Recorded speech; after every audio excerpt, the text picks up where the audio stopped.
ব্রট to you by V-Guard, co-powered by Sensodyne ও ভিমল বলো কথা কেশরী। Associate sponsor UltraTech cement.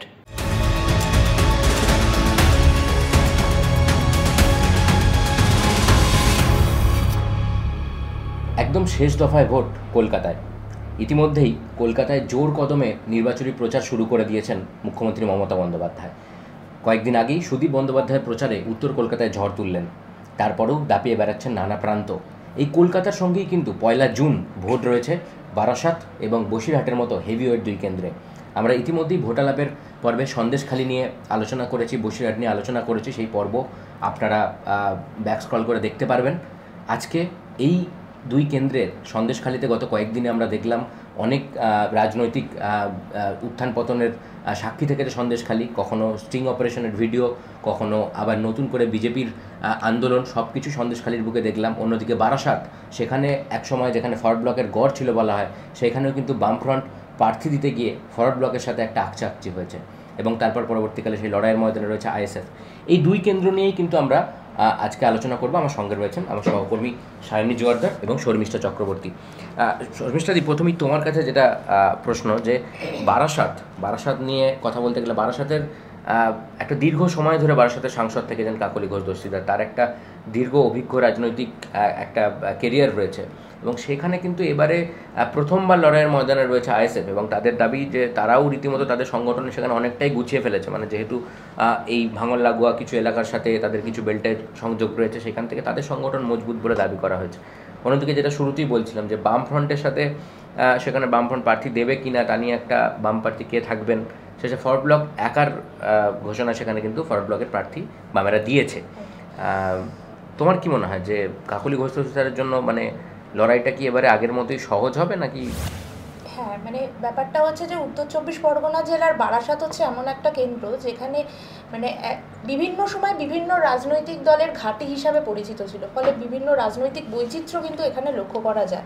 মানে দীর্ঘদিনের ফরওয়ার্ড ব্লকের একটা ঘাঁটি, সেটা তৃণমূল বিচ্ছিন্ন করেছে। 1998 সালে তৃণমূলের জন্মলগ্নের পরেই এই লোকসভা কেন্দ্রে কিন্তু তৃণমূল জয়লাভ করেছিল। তার আগে দীর্ঘদিন ধরে তৃণমূল ফরওয়ার্ড ব্লক এইখানে একদম শক্ত হোল্ড 1977 থেকে 96 অবধি একটা শক্ত হোল্ড ছিল। হ্যাঁ, 2004 সালে ফরওয়ার্ড ব্লক জিতলেও 2009, 2014, 2019 পরপর 3 বার কাকলি ঘোষ দস্তিদার কিন্তু বিশাল ব্যবধানে জয়লাভ করেছে এবং তিনি একজন মানে নামী চিকিৎসক, তার একটা সেই রকম পরিচিতিও রয়েছে। কিন্তু মানে এইবারে ব্যাপারটা হচ্ছে যে কাকলি ঘোষ দস্তিদারকে এইবারে জয়ের ক্ষেত্রে যে বেগ পেতে হবে না, তেমনটা কিন্তু রাজনৈতিক বিশ্লেষকরা মনে করছেন না। কারণ সেই ফাইটটা কিন্তু বিজেপি প্রার্থী স্বপন মজুমদারও দিচ্ছেন। স্বপন মজুমদারের কথা আমরা বলতে গেলে বলতে হয় যে উনি কিন্তু নানা কারণে অনেক সময় সংবাদ শিরোনামে উঠে এসেছেন। মানে অনেক কুমন্তব্য করেছেন, কখনো বলেছেন পুলিশকে দিয়ে এনকাউন্টার করিয়ে দেবেন তৃণমূল নেতাদের, কখনো বলেছেন মেরে হাত পা ভেঙে দেবেন, মুখ্যমন্ত্রীকে কুরুচিকর মন্তব্য করেছেন। বিভিন্ন সময় তিনি তার মন্তব্যের জন্যই প্রচারের আলোয় থেকেছেন। তিনি কিন্তু নির্বাচন কমিশনেও তার এগেনস্টে অভিযোগ হয়েছে। এই বনগাঁ দক্ষিণের এই বিধায়ককে এইবারে স্বপন মজুমদারকে দাঁড় করিয়েছে বিজেপি কাকলি ঘোষ দস্তিদারের এগেনস্টে। 2019 সালের নির্বাচনের রেজাল্টটা যদি আমরা দেখি তাহলে দেখব যে তৃণমূল ওখানে পেয়েছিল 46% ভোট আর বিজেপি পেয়েছিল 38%। সেক্ষেত্রে যে ভোটের ফারাকটা খুব বেশি তা কিন্তু নয়। তার উপর আরও একটা কথা বলতে হবে যে এবারে কিন্তু বালুকে ছাড়া ভোট হচ্ছে, ফলে এটা একটা বড় ফ্যাক্টর। বালু কিন্তু ওখানে ভোটটা করান, সেক্ষেত্রে এখানে কাকলি ঘোষ দস্তিদারের কাছে এটা একটা বড় চ্যালেঞ্জ। মতুয়া ভোট ব্যাংক, সেটা এখানের একটা অংশ জুড়ে, বারাসাতের একটা অংশ জুড়ে মতুয়া ভোট ব্যাংকও ফ্যাক্টর রয়েছে, তোমার মধ্যমগ্রাম রয়েছে, হাবড়া রয়েছে। তো বিজেপি স্বাভাবিকভাবে এবারে ওই সিএ নিয়ে একটা এই প্লাস পয়েন্টটা তো মানে চেষ্টা করবে কাজে লাগানোর।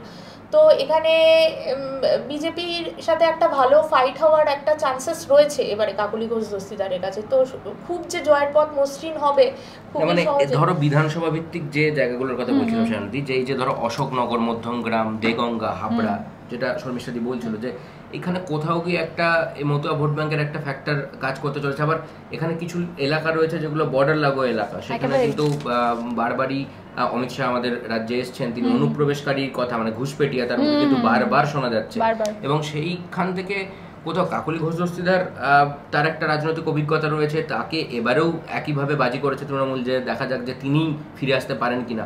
কিন্তু বিজেপির জন্য কি এই ইস্যুগুলো, মানে যেটা সিএ ইস্যু, বা এটা কি সত্যি অনেকটা প্লাস পয়েন্ট দেবে, নাকি কিছুটা হলেও খেলার, যেহেতু মমতা বন্দ্যোপাধ্যায় বলছেন যে আমরা মানছি না, কোনোভাবেই আমরা সিএ করতে দেবো না বা হবে না, এরকম কোনো নির্দেশ দিলেও আমরা মানবো না, এই ফ্যাক্টরটা কি তোমার কি মনে হয়? দেখ, তুই যদি 2021-এর বিধানসভা ভোট দেখিস বা তারপর যদি পুরো ভোট দেখা যায়, সেই সব জায়গার ভিত্তিতে যদি দেখি আমরা, তাহলে কিন্তু দেখ এর বহুদিন ধরে একটা সিএ যে একটা রব, সেই রবটা তো বহুদিন ধরেই চলেছে।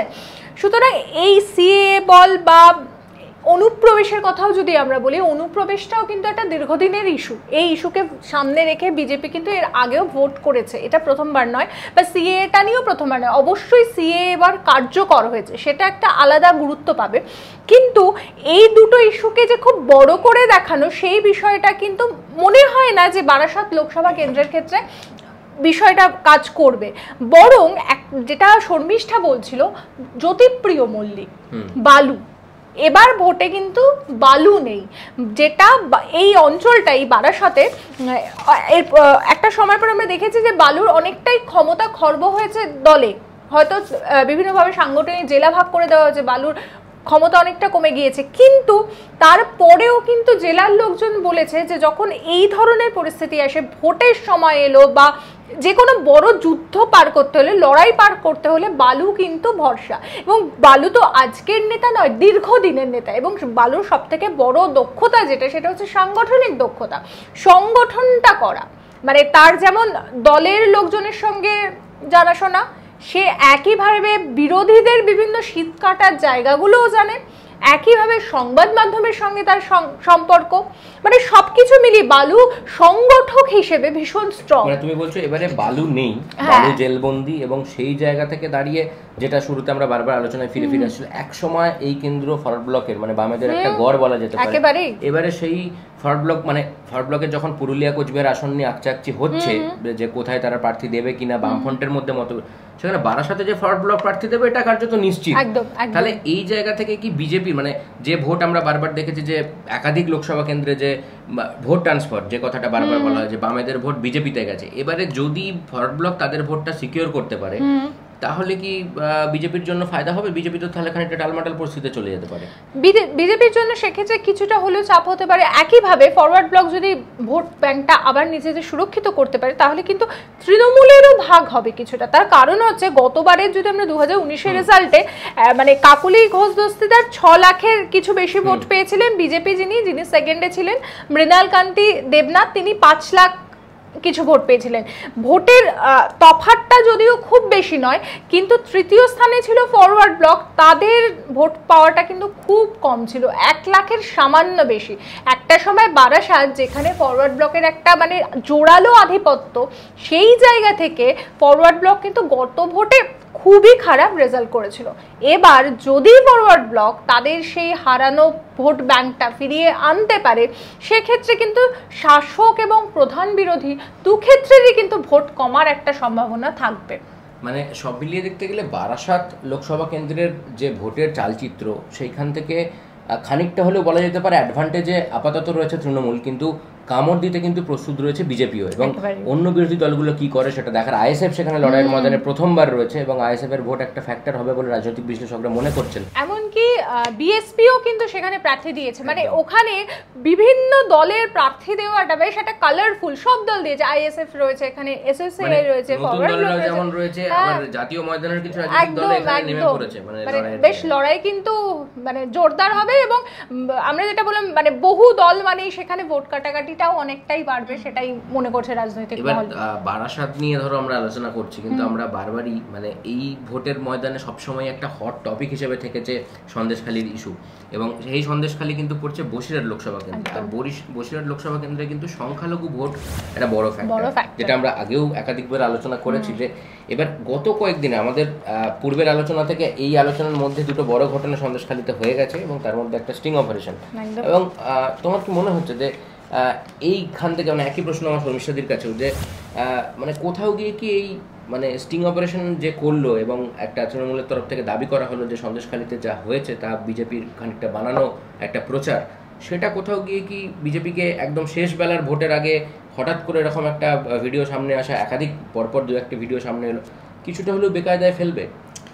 এখানটায় বলতে হয় যে সাম্প্রতিককালে বসিরহাটের যা সিচুয়েশন, রাজনীতির পাটিগণিত দেখতে গেলে সেখানে কিন্তু মানে ভাববে যে বিজেপি ফায়দা তুলতে পারে, কিন্তু ওই অঙ্ক, পাটিগণিতের অঙ্ক রাজনীতির ক্ষেত্রে কতটা গড়মিল করে দিতে পারে সেটা বলাটা একটু টাফই রয়েছে।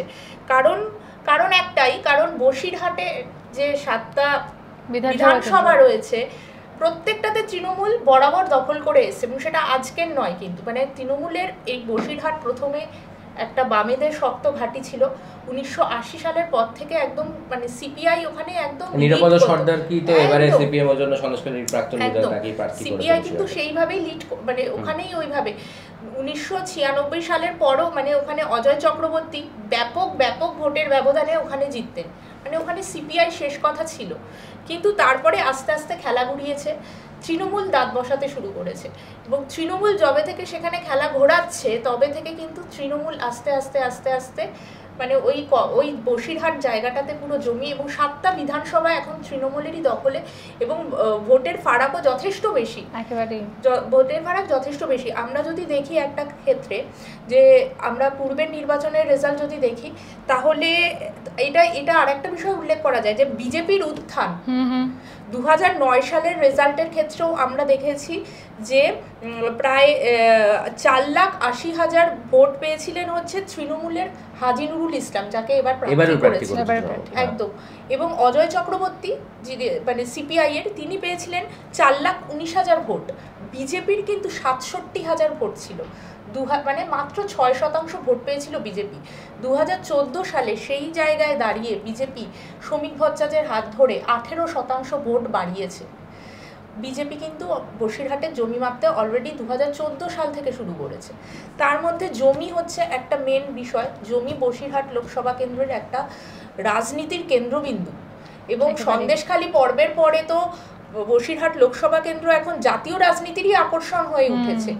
এই স্টিং অপারেশন, এই নিগ্রহ, পাল্টা নির্যাতনের অভিযোগ, পাল্টা মিথ্যা মামলার অভিযোগ, স্টিং অপারেশন, এইসব মিলিয়ে ব্যাপারটা এতটাই জটিল হয়ে রয়েছে ওখানকার রাজনীতি, সেখানে হাজী নুরুল ইসলামের ওপরেই কিন্তু ভরসা রেখেছে, যেখানে কিন্তু এবারে আর কোনো এক্সপেরিমেন্টে যায়নি দল, তো নুসরাত জাহানের ওপর আর, কারণ ওই মুখ রেখে তৃণমূল কিন্তু কোনো এখন রিস্ক নিতে চাইছে না, কারণ যেভাবে নুসরাত জাহানের ওপর সন্দেশখালীর মহিলারা ক্ষোভ প্রকাশ করেছিলেন, সেইটার পরে পুরনো লোকের ওপরেই ভরসা রেখেছে।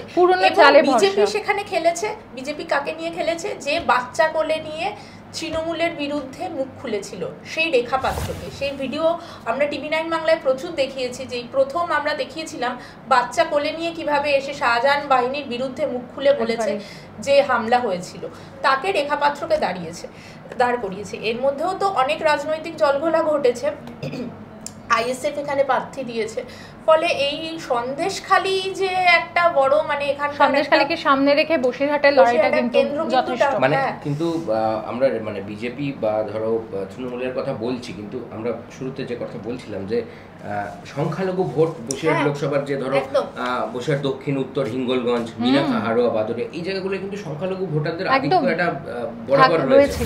সেইখানে কিন্তু আইএসএফ প্রথমবার ময়দানে, যদিও তাদের প্রার্থী নিয়ে একটা জটিলতা শুরুতে আমরা দেখেছিলাম, সিপিএমও ময়দানে রয়েছে, তাদের জোট করে লড়ার কথা একসময় শোনা গিয়েছিল, আলটিমেটলি সেটা হয়নি। কিন্তু তারা যদি তাদের ভোট, যে ক্ষেত্রটা আমরা বারাসাতের ক্ষেত্রে বলছিলাম, তারা যদি তাদের ভোট, পুরনো ভোট সিপিএম ফিরে পেতে পারে, বলা যেতে পারে হৃত গৌরব যদি ফিরে পেতে পারে বা পায়, এরকম একটা সম্ভাবনা যদি তৈরি হয়, পরবর্তীকালে আইএসএফ যদি সংখ্যালঘু ভোটের একটা অংশ নিজেদের দখলে রাখতে পারে, সেই ক্ষেত্রে তৃণমূলেরও তো একটা সংখ্যালঘু ভোটের একটা বড় এর রয়েছে, যে তাদের তো একটা কামড় ছিল, একদমই সেই ভাগটা হতে পারে, বিজেপি খানিকটা প্লাস পয়েন্ট নিয়ে সামনের দিকে এগিয়ে যাওয়ার সম্ভাবনা তৈরি হতে পারে। এখানেই তৃণমূল সুপ্রিমো কিন্তু এই মানে হিসেবগুলোকে মাথায় রেখে হাজী নুরুল ইসলামকে আবার প্রার্থী করেছেন। তার কারণ হচ্ছে হাজী নুরুল ইসলাম কিন্তু মানে ভোট প্রার্থী নন, তিনি সংগঠক, এখানে কিন্তু এই হাজী নুরুলে ভরসা রাখার অন্যতম কারণই হলো, এক তো তিনি বসিরহাট লোকসভা কেন্দ্রের প্রত্যেকটা এলাকাকে একেবারে হাতের তালুর মতন চেনেন, আর দ্বিতীয়ত হচ্ছেন তিনি খুব ভালো সংগঠক, যে কারণে মানে হাজী নুরুল ইসলাম ভোটের কিছুদিন আগেও আমরা দেখেছি অসুস্থ হয়ে পড়েছিলেন, প্রচারে গিয়ে প্রথম দিকে অসুস্থ হয়ে পড়েছিলেন, কিন্তু তাতে কিন্তু প্রচার থেমে থাকেনি। এটাই হচ্ছে, এর আগে তো তোমার ওখানে সাংসদ ছিলেন নুসরাত জাহান, একেবারে মানে তাহলে হাজী নজরুলকে আবার ফিরিয়ে আনতে সাংসদ হয়েছিলেন মানে বিশাল ব্যবধানে 55% একেবারে অনেকটা ভোট, অনেকটা ভোট। সন্দেশখালীর যখন ঘটনা ঘটতে থাকলো 5ই জানুয়ারির পর থেকে, যখন বারবার এই মিডিয়াতে এই খবর সামনে এসেছে যে সন্দেশখালীর মহিলারা বলছেন যে তিনি কোথায়, আমাদের সাংসদকে দেখতেই পাচ্ছি না আমরা, তো সেইখানে একটা ক্ষোভের জায়গা থেকেই কি মানে নুসরাতকে সরে যেতে হলো? নুসরাতকে সরে যাওয়ার একটা ব্যাপার, সেটা তো অনেকটাই কারণ একজন মহিলা হয়ে, হ্যাঁ একজন মহিলা হয়ে কেন একবারও ফোন করেনি, এবং বিষয়টা এমন জায়গায় দাঁড়িয়েছিল তখন যে নির্যাতনের ভয়ঙ্কর অভিযোগ সামনে এসছে, এবং মহিলারা সংবাদ মাধ্যমের ক্যামেরায় ওপেনলি বলছে যে সাংসদকে আমরা 20 থেকে 25 বার অ্যাট এ টাইম ফোন করছি, উনি ফোন রিসিভ করছেন না। উনি যখন আসলেন তখন একটা বিতর্কেও জড়িয়েছিলেন, ধারাটা নিয়ে ভুলভাল একটা মন্তব্য করে দিয়েছিলেন, সেটা নিয়ে বিতর্কের জল আরো বাড়ায়, ফলে তার গ্রহণযোগ্যতাটা স্বাভাবিকভাবেই মানে দুধের রাজনীতিবিদরা বুঝতেই পাচ্ছেন যে মানে কোথাও গিয়ে সারাদিন তুমি যেটা বলছিলে এটা আমার মনে হচ্ছে যে মানে নুসরাত জাহান একটা অভিনয় জগতের মানুষ, একটা গ্ল্যামার জগতের মানুষ, সেখান থেকে হাজী নুরুলকে আনার কারণ সাংগঠনিক ভিতটাকে মানে তৃণমূল স্তরে আবার নতুন করে। এবং আরো একটা জিনিস দেখ জয়দীপ, যদি আমরা খেয়াল করি এই যে যখন ভোটের প্রার্থী ঘোষণা হচ্ছে সেই সময়টা কিন্তু একেবারে তপ্ত সন্দেশখালী, মানে যখন ভোটের প্রার্থীর নামগুলো ঘোষণা হচ্ছে সেই সময় সন্দেশখালী একেবারে মানে আউট অফ কন্ট্রোল বলা যায়। সেই জায়গা থেকে সেই সময় যদি এই কেন্দ্রে কোনো নতুন চমক দিতে যায় শাসক দল, সেটাও কিন্তু শাসক দলের জন্য ভারী হতে পারে, সেটা কিন্তু দল বুঝতে পেরেছে। বিজেপি কিন্তু মানে তারা একদম সদা প্রস্তুত, মানে অমিত শাহ থেকে শুরু করে প্রধানমন্ত্রী থেকে শুভেন্দুর মুখে তো ছিলই, মানে বাকি কিন্তু জাতীয় রাজনীতির আঙিনায় কিন্তু রেখা পাত্র নামটা এখন একেবারে ভীষণ, এবং এই কেন্দ্রের ভোট 42টা আসনের মধ্যে বসিরহাট কেন্দ্র নিয়ে কিন্তু একেবারে যেটা তুই বারবার বলছিস যে জাতীয় স্তরের রাজনীতিতে কিন্তু এই কেন্দ্রটা চর্চা, এবং 4 জুন রেজাল্ট বেরোনোর দিন মানে গোটা দেশের নজর কিন্তু এটা থাকবে, এই কেন্দ্রতে থাকবে। এখানে তো 7টা যে তোমার বিধানসভা, 7টা বিধানসভায় তো কোথাও তৃণমূলের দখলে, একেবারে, কিন্তু তারপরেও তৃণমূলকে চাপে মানে এই পুরো ব্যাপারটার জন্য কি আচমকা চাপটা ক্রিয়েট হলো, নাকি তাদের এমনি সাংগঠনিকভাবে ভিতটা নড়েছিল কিছুদিন আগে থেকে? সাংগঠনিকভাবে ভিত নড়েছিল কিনা সেটা তো এইভাবে বলা সম্ভব নয়, কারণ শাহজাহানের ঘটনার পর কিন্তু একটা ধাক্কা শাসক দলে লেগেছিলই, সেটা কিন্তু খুব স্পষ্টভাবে বোঝা যাচ্ছিল। তবে একই সঙ্গে এই সন্দেশখালী যে এই যে ভিডিও এপিসোডটা যবে থেকে শুরু হলো, বিভিন্ন রকম স্টিং অপারেশন, সেগুলো ভিডিও সামনে আসা, সেগুলো নিয়ে অভিযোগ পাল্টা অভিযোগ হতে শুরু করলো, তুই যদি খেয়াল করিস দেখবি যে বিভিন্ন যে সভাগুলো হচ্ছে, মুখ্যমন্ত্রী সভা করছেন বা দলের অন্যান্য যারা সভা করছেন বসিরহাট কেন্দ্রে, সেখানে কিন্তু সন্দেশখালী থেকে বহু মহিলা এসেছেন। মুখ্যমন্ত্রী যেদিন সভা করেছেন সেদিনও কিন্তু সন্দেশখালী থেকে তারা এসেছেন, এবং তারা যে কথাটা বলছেন যে আমাদের আন্দোলন রাজনৈতিক ছিল না, আমরা আন্দোলনটা কিন্তু একটা সুনির্দিষ্ট অভিযোগ, সেই অভিযোগকে সামনে রেখে আমরা আমাদের আন্দোলনটা শুরু করেছিলাম, আমাদের রাজনৈতিক আন্দোলন একেবারেই ছিল না। সুতরাং এই পর্যায়ে এসে একটা জায়গায় এসে ভোটের মুখে এসে কোথাও যেন সন্দেশখালীর যারা মহিলাদের একটা অংশ তারা কিন্তু গায়ে রাজনীতি মাখতে নারাজ, মানে তারা যেটা বিজেপি বারবার বলছে, বা বিজেপির প্রার্থী যিনি তিনি নিজেও বলছেন যে তাদের পাশে এসে বিজেপি দাঁড়িয়েছে প্রথম থেকে, তিনিও রেখাপাত্র নিজেও বলেছেন যে আমাদের আন্দোলন রাজনৈতিক ছিল না, কিন্তু আমাদের পাশে এসে রাজনৈতিক দল হিসেবে বিজেপি দাঁড়িয়েছিল। সেই জায়গাটা কিন্তু মানে অন্যরকমই বলছে, একদম একেবারে বড় বার্তাবাহক রাজনৈতিক তৃণমূল কিন্তু ড্যামেজ কন্ট্রোলে প্রচুর চেষ্টা করেছে।